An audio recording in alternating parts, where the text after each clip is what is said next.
President of the United States, Donald Trump, has yet again been indicted by the Biden DOJ, a political party in power that is now repeatedly using police force to indict and arrest and potentially eliminate its political opponents from competition.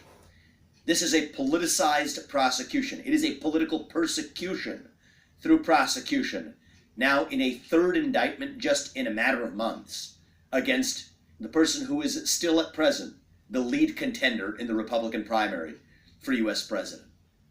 I want to be very clear. I am running for U.S. president in that same Republican primary.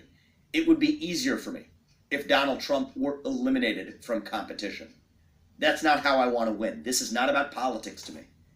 This is about first principles. We do not want to become a country where the party in power is able to use banana republic-like tactics to eliminate its political opponents. Yet I'm sad to say that's exactly where we are. The allegations in this indictment fall flat. It is wrong and incorrect and inaccurate to place blame for what happened on January 6th at the feet of Donald Trump. I said this at the time. I've said it ever since then.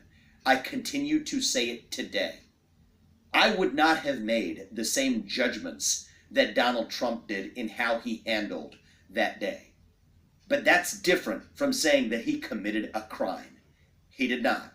He specifically told the protesters that day to behave peacefully. The First Amendment in this country gives political protesters the ability to express themselves and their opinions freely. Donald Trump was not responsible for what happened on January 6th. You want to know what was responsible?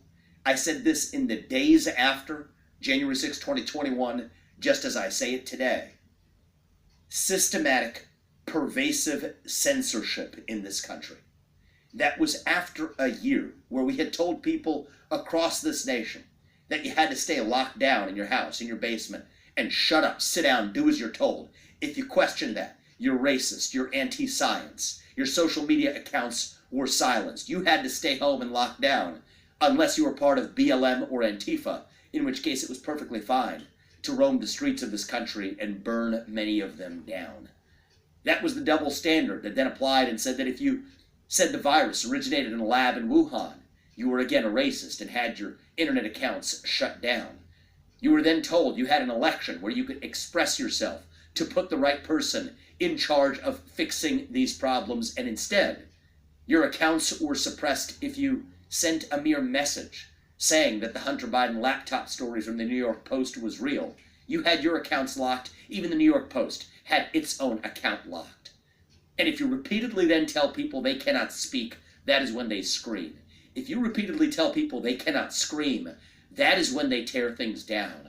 And I think we are making a grave mistake in this country by trying to pin the blame for that at the feet of one man.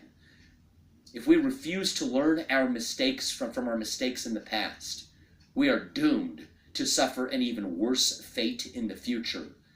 I worry that will create a country where January 6, 2021 was a friendly parley compared to what's actually to come. I'm running for president to make sure we don't march towards some kind of national divorce. But the first and most important step that we as candidates can take in this race is to speak and speak forcefully on the side of principle, to say that even if we're competing against Donald Trump, as I am, I do not want to see him eliminated from competition using these politicized tactics. It is wrong for our country. It is wrong for our future. I call on my fellow candidates to condemn it, and I call on President Biden to do the right thing and drop these politicized charges. The president was indicted for a third time, this time by a federal grand jury in Washington, investigating his alleged attempts to overturn the results of the 2020 election. In the new indictment, Mr. Trump is charged with 3 counts of conspiracy and 1 count of obstruction. He was summoned to appear on Thursday before a federal magistrate judge in Washington. The indictment also mentions 6 unnamed and unindicted co-conspirators. It says Mr. Trump and the co-conspirators used knowingly false claims of election fraud to get state legislators and election officials to subvert the legitimate election results. Just moments ago, Special Counsel Jack Smith called the January 6th attack on the Capitol an unprecedented assault on the seat of American democracy, an attack, he said, that was fueled by lies. Late today, the Trump campaign again called it a witch hunt and interference in the current presidential election, in which Mr. Trump is the Republican frontrunner by a wide margin.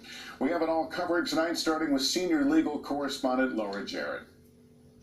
Tonight, former President Donald Trump facing a blistering new indictment from Special Counsel Jack Smith, this time for his actions leading up to the Capitol riot on January 6th, including, prosecutors say, trying to steal the election from the winner, President Biden. The indictment alleging Mr. Trump was determined to remain in power and spread lies about winning the 2020 election, saying these claims were false and the defendant knew they were false. The former president faces 4 counts, including conspiracy to defraud the United States and conspiracy to obstruct an official proceeding. Prosecutors described an alleged criminal scheme that Mr. Trump launched after Election Day in an indictment that also details 6 unnamed co-conspirators.